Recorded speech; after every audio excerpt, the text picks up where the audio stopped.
શ્રી પરમાત્માને નમઃ। હે પ્રભુ, હે ભાગવત સ્વરૂપ ભગવાન, હે દાદા, ઓમ નમો ભગવતે વાસુદેવાય। ઓમ નમો ભગવતે વાસુદેવાય। ઓમ નમો ભગવતે વાસુદેવાય। હે ભાગવત સ્વરૂપ ભગવાન, હે પ્રભુ, હે પરમાત્મા, ઓમ શ્રી પરમાત્માને નમઃ।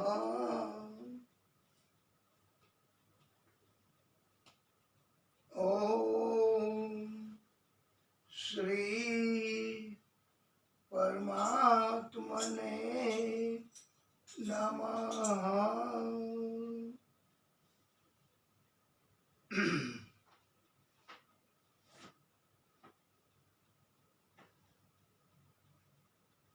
વાલા ભક્તો,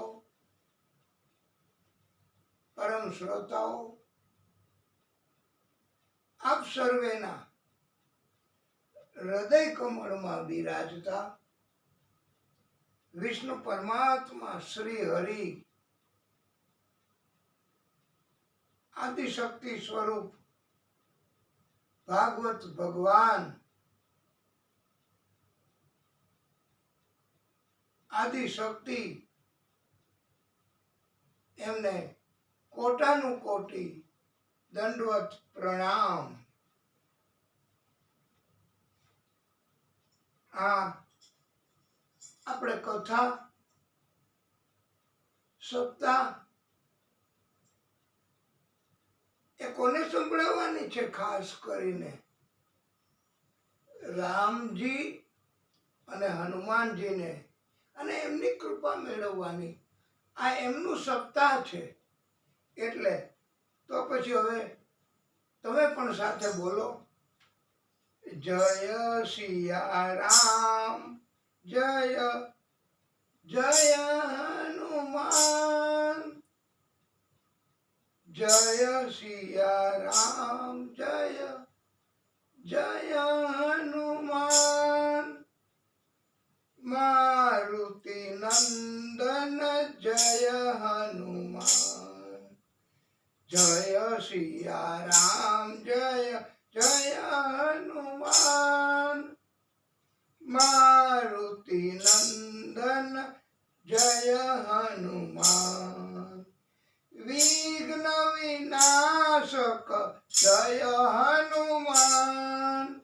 સંકટ મોચન જય હનુમાન। વિઘ્ન વિનાશક જય હનુમાન।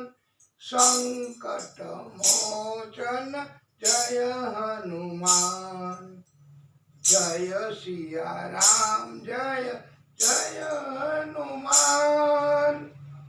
મારુતિ નંદન જય હનુમાન।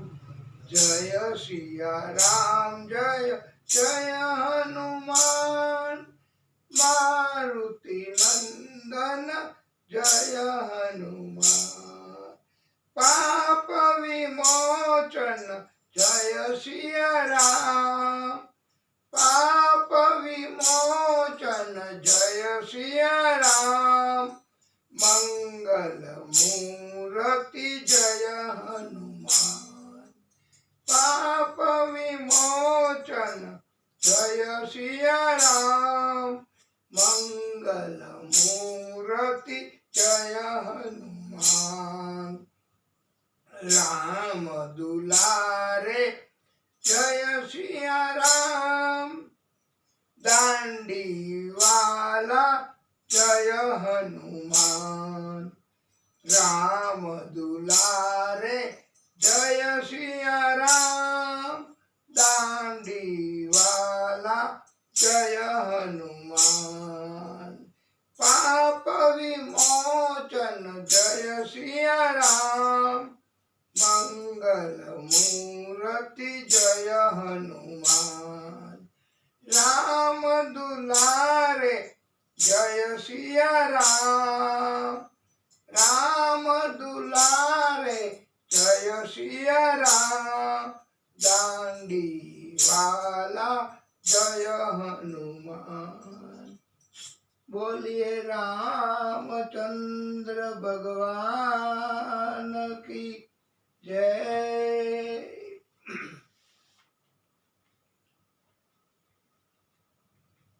અજ્ઞાનતિમિરાન્ધસ્ય જ્ઞાનાંજનશલાકયા ચક્ષુઃ ઉન્મીલિतं येन તસ્મૈ શ્રી ગુરુવે નમઃ તસ્મૈ શ્રી ગુરુવે નમઃ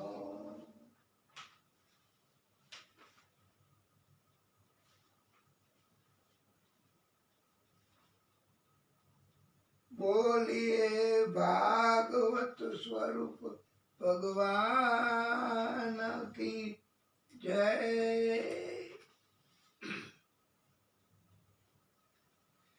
શ્રી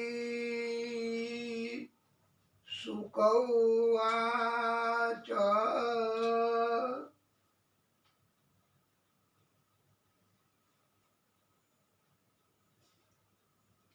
પ્રભુ શ્રી હરિ આદિશક્તિ એમણે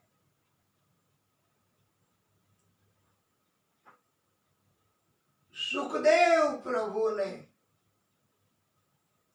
આદેશ કર્યો છે કે તમે પૃથ્વી લોકમાં જાઓ મારો એક ભક્ત પાંડુ પૌત્ર પરીક્ષિત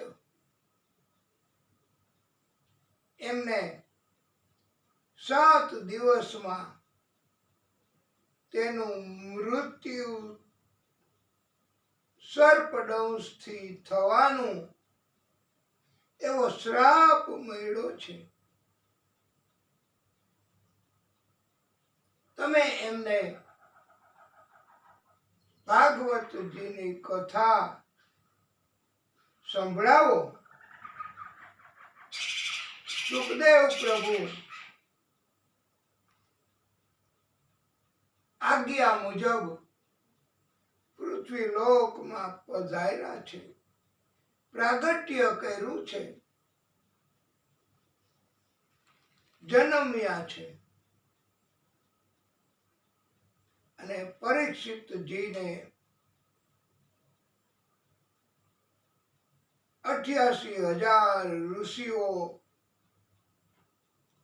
સાથે હતા તે સમય દરમિયાન આ શ્રીમદ ભાગવતજીની કથા સંભળાવી છે વાલા ભક્તો આના ઉપરથી એક સ્પષ્ટ બાત કે પ્રભુ આદિશક્તિ એ આપણા બધાય જીવ એમનું સતત ધ્યાન રાખે છે કલ્યાણ કરે છે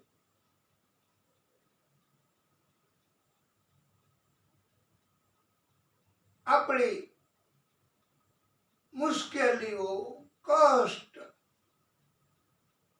એને દૂર કરવા પ્રયત્ન કરે છે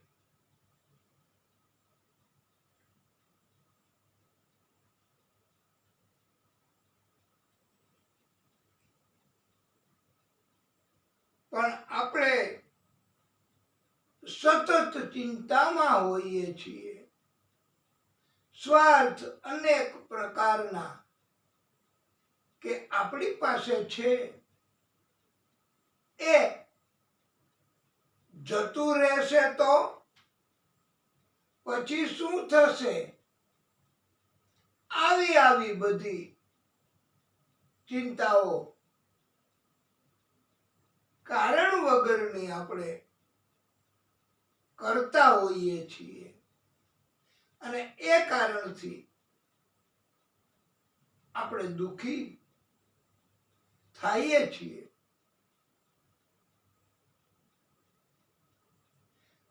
જે કાંઈ છે, જ્ઞાન હોય, પૈસા હોય, જૂથ હોય, ભૌતિક સાધનો હોય, એ છે તો આપ્યા કોને, કેવી રીતે મળ્યા, અને જેમણે આપ્યા એ શા માટે લઈ લઈએ આપણી પાસેથી, અને એ જતું રહીએ એવા કર્મો શા માટે આપણે કરવા. જેને આપ્યા એ હજુ પણ આપશે, અને એ રાજી થાય એવા કાર્યો આપણે બધાએ કરવાના. પરોપકાર કરવા, સેવા કરવી, અને એટલે સુધી કહ્યું છે કે સ્વાર્થને છોડી અને કર્મ કરવા. મનુષ્યની સાથે કોઈ રીતે સ્વાર્થ ન રાખવો, શંકા ન કરવી કે મારું બધું લઈ લેશે, અને કાંઈ લાભ ન હોય તો સંપર્ક ન કરવો. આવું વલણ એ સ્વાર્થ ભર્યું વલણ કહેવાય છે. અલબત્ત ધંધા, રોજગાર, મજૂરી એ બાબતમાં મૂલ્ય નક્કી કરીને કામ કરવું એ વાત બરાબર, પણ સાથે સાથે ધર્મ કાર્યો, સેવાના કાર્યો, ભક્તિના કાર્યો એ સતત નિજ સ્વાર્થ છોડીને કરવા તો પ્રભુ રાજી થાય છે.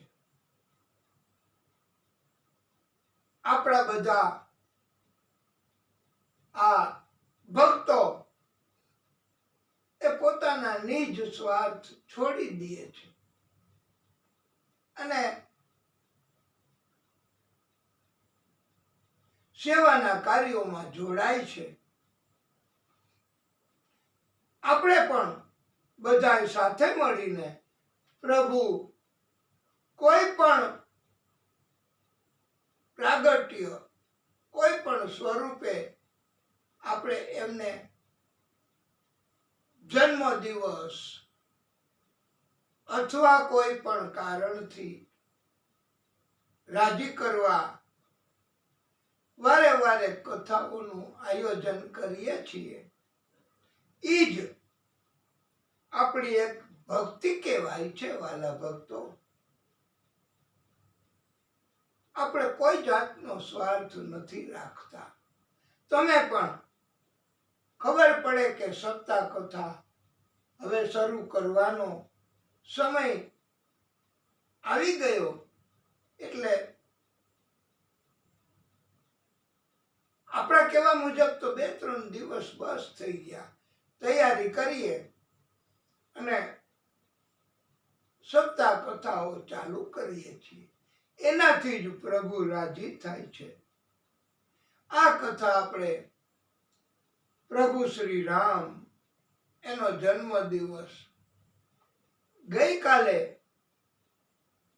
આપણે બધાએ રામજીના જુલુસમાં શોભાયાત્રામાં જોડાઈ અને કેટલો આનંદ કર્યો. આપણે બધા ભક્તો તમે પણ સાથે આનંદથી, અને એટલો બધો આનંદ આ રામજીના જન્મનો આજે આ સમયમાં આટલા વર્ષો પછી આપણે મનાવીએ છીએ. તો જ્યારે પ્રભુ શ્રી રામ એમનું પ્રાગટ્ય થયું ત્યારે તો કેટલો બધો આનંદ બધા ભક્તો, પરમાત્મા, દેવો એમને થયો હશે કે પ્રભુ પૃથ્વી ઉપર પધાર્યા રામજીના સ્વરૂપમાં. એવો આનંદ. અને બધા જુદા જુદા પ્રકારના જુદી જુદી જગ્યાએ પોતાના કૌશલ્યના પ્રોગ્રામો પણ કાલે બતાવતા હતા. બધા આ જુલુસમાં, શોભાયાત્રામાં.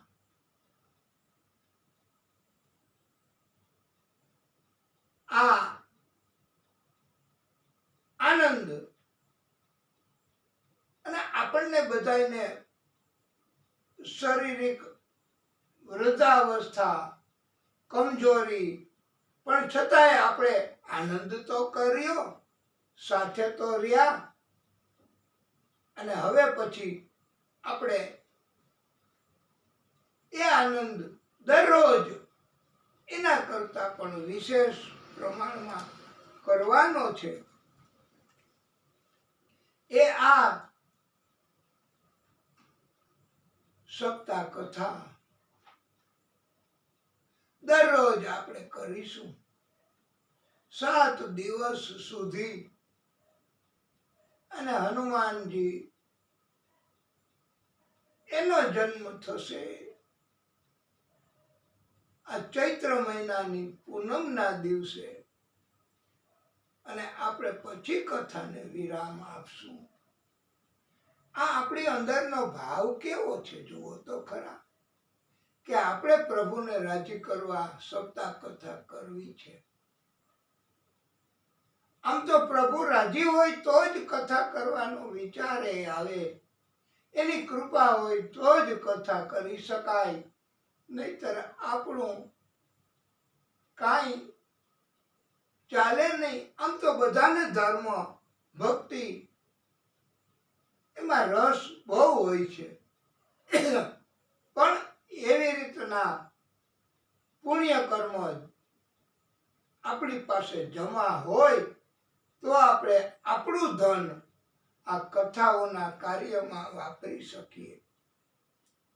સ્વાર્થ હોય અને કથા કરીએ તો એ કથા નહીં ગણાય વાલા ભક્તો, પણ એ જીવનનો થાક ગણાશે.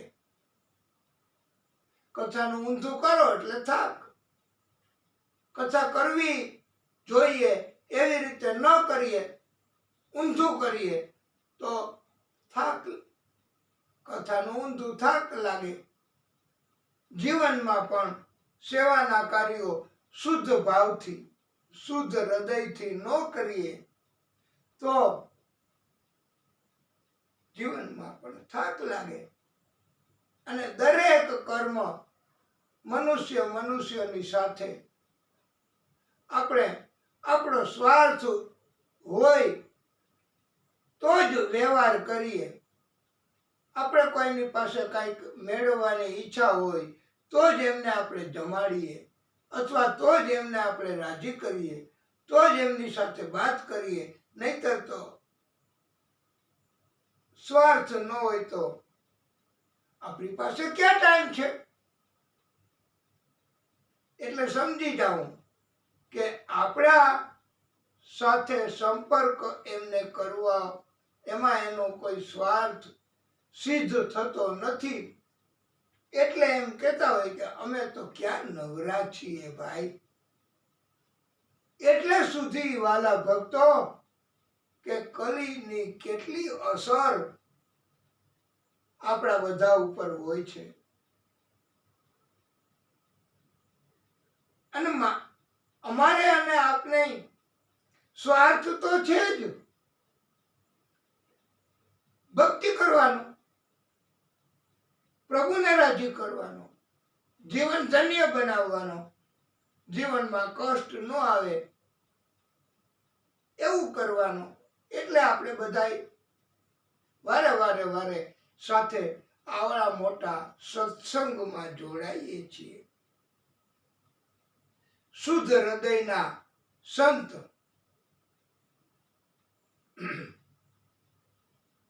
અને વક્તાઓ પણ વારે કહે છે, દાન દક્ષિણા મળે કે ના મળે, કથા અમારે કરવી છે. મેવા મળે કે ના મળે, સેવા અમારે કરવી છે. વાલા ભક્તો, આ રામાયણ એની દિવ્યતા એક શેના આધારે છે? જેમ 56 ભોગ બનાવ્યા હોય, સુંદર મજાના સ્વાદિષ્ટ એવા વ્યંજનો અંદર પધરાવીને, અને કેટલો આનંદ એ ભોજનમાં થાય. પણ એમાં એકમાત્ર સોલ્ટ, નમક વ્યંજનમાં ન નાખ્યું હોય તો એ નમક વગર ભોજન કેવું લાગે? તો આવું જ આ રામાયણની દિવ્યતા એ હનુમાનજી અને રામજી એના આધારે છે. વાલા ભક્તો, હનુમાનજીને અને રામજીને આપણે એક બાજુ લઈ લ્યો, વિથડ્રો કરો તો રામાયણ એ નમક વગરના ભોજન જેવી ગણાય છે. અને કૃષ્ણ વગર આ ભાગવતજી એ પણ એવું જ ફીકું પડી જાય છે. કારણ કે કૃષ્ણ અને હનુમાનજી એ સેવાના કાર્યો કરે છે. કોઈ રીતે ક્યારેય સ્વાર્થ રાખતા નથી.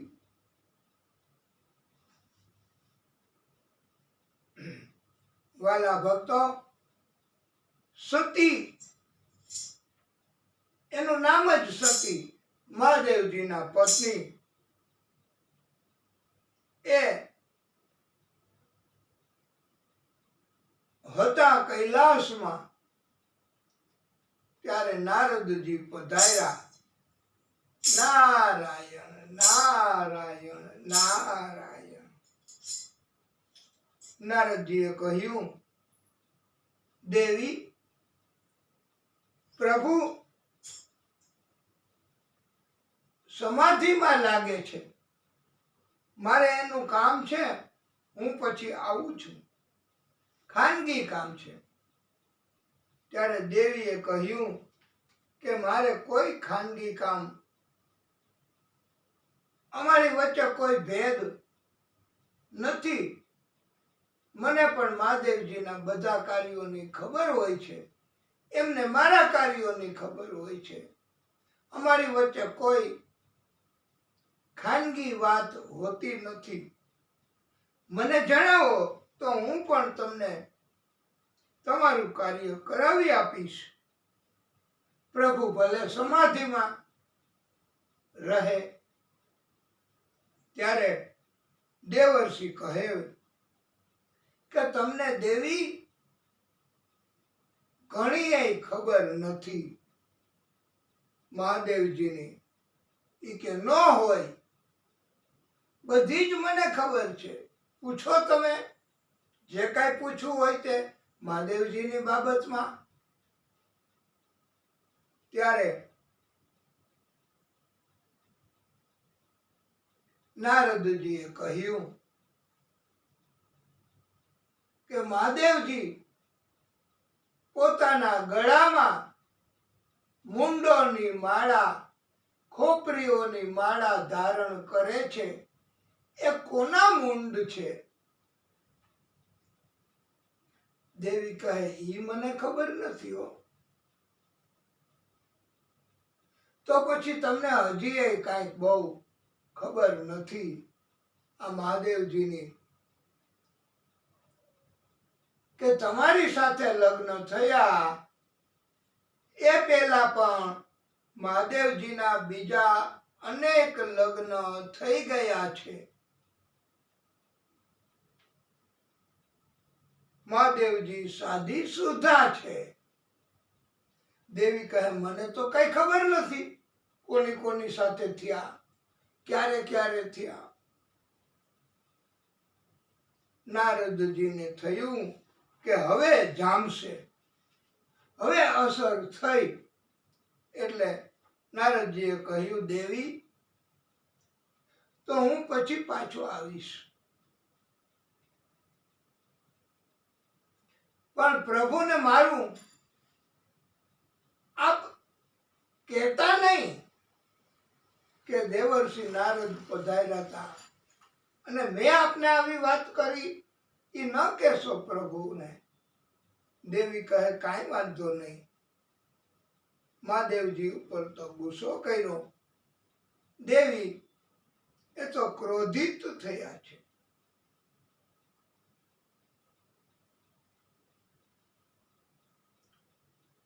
મહાદેવજીને ખુલાસો કર્યો દેવીએ કે મને તમે આ વાત નથી કરી ક્યારેય. મહાદેવજી કહે પણ કરવાની હોય ત્યારે કરું, અને કઈ જરૂર હતી નહીં એટલે નથી કરી.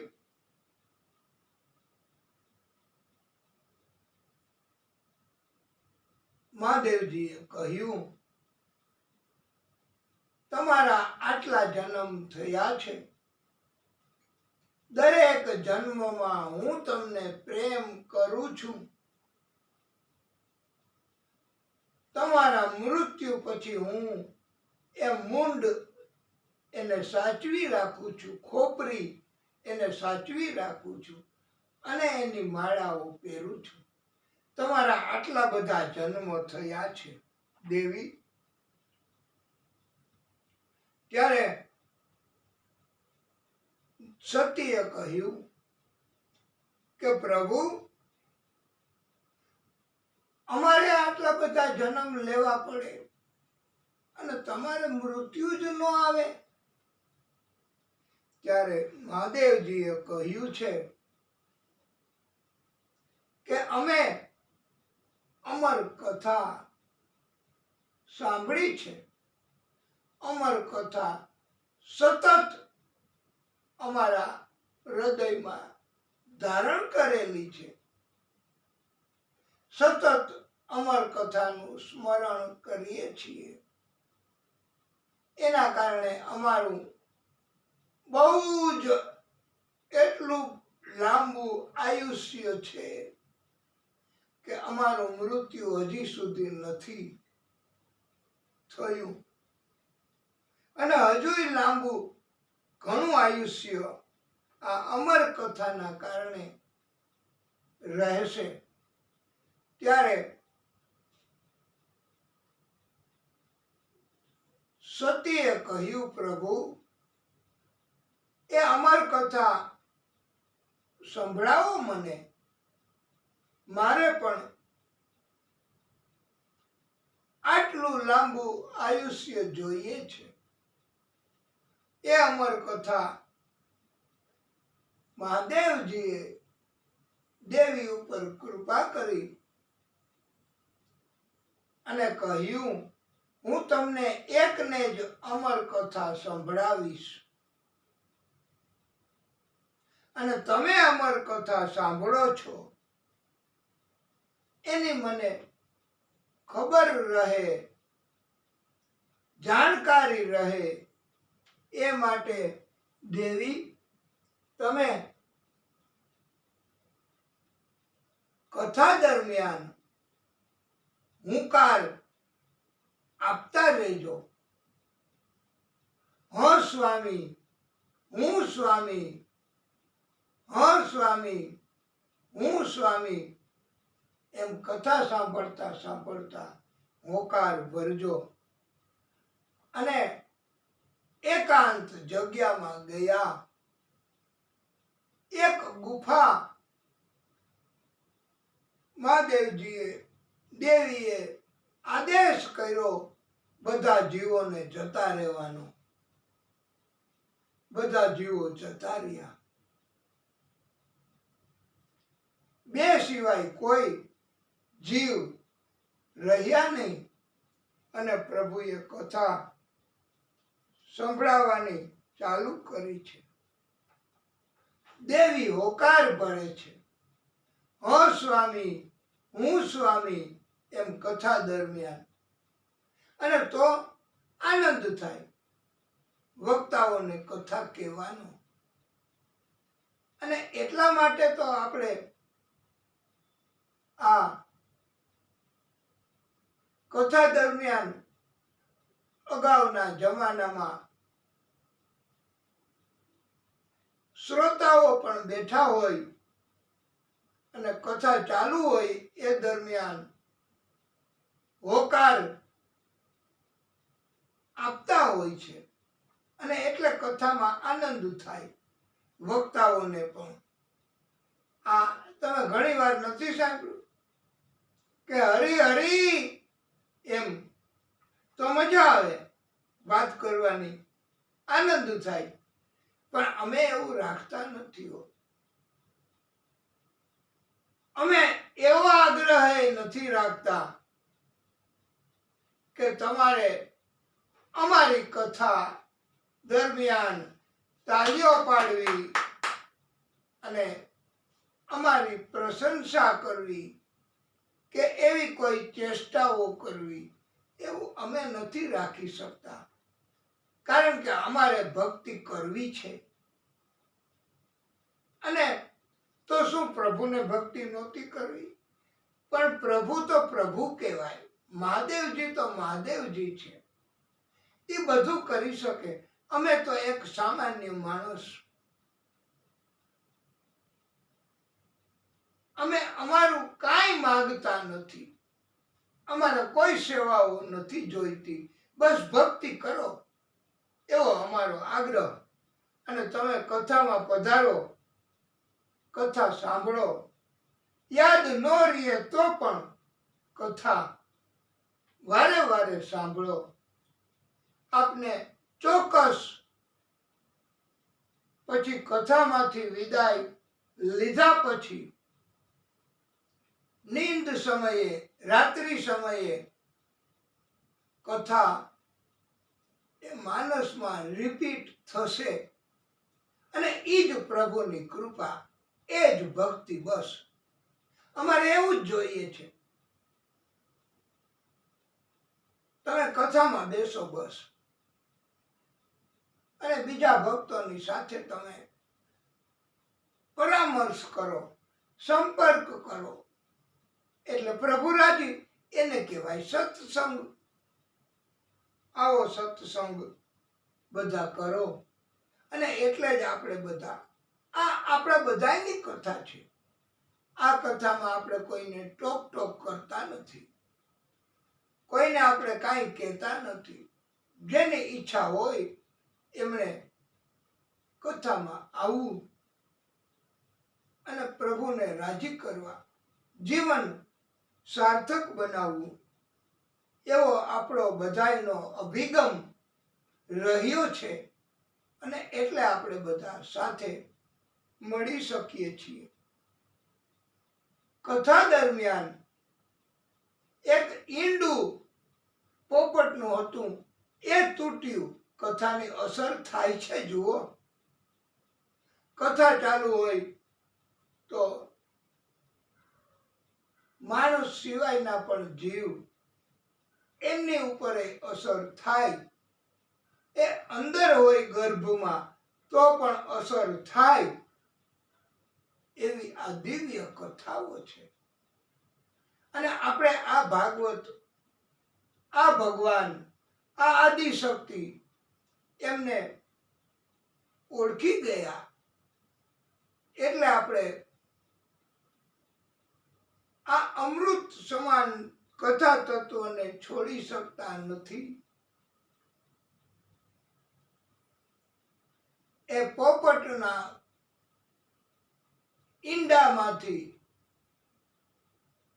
કથા દરમિયાન એ ઈંડું તૂટ્યું અને બચ્ચું બહાર આવ્યું. એમણે જોયું કે અહીંથી હોકાર ભરે છે, હ સ્વામી, હ સ્વામી, હું સ્વામી, અને અહીંથી કથા કહેવાય છે. એટલે